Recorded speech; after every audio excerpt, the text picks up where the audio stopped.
How to fix music not showing on your Messenger notes.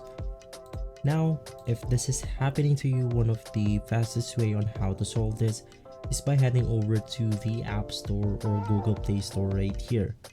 Once inside, you can just go ahead and search for Messenger. From here, you want to go ahead and open up the official Messenger application, which is this one. And once inside, you want to make sure that you have the latest version of Messenger.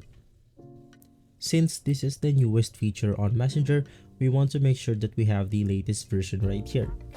Right after that, you can just go ahead and open up your system settings. And once inside, you want to click on General. Inside General, navigate through the iPhone storage, and from here you want to look for Messenger. Inside Messenger, you can just go ahead and click on Offload App, and right after selecting that option, a new button will appear called Reinstall App.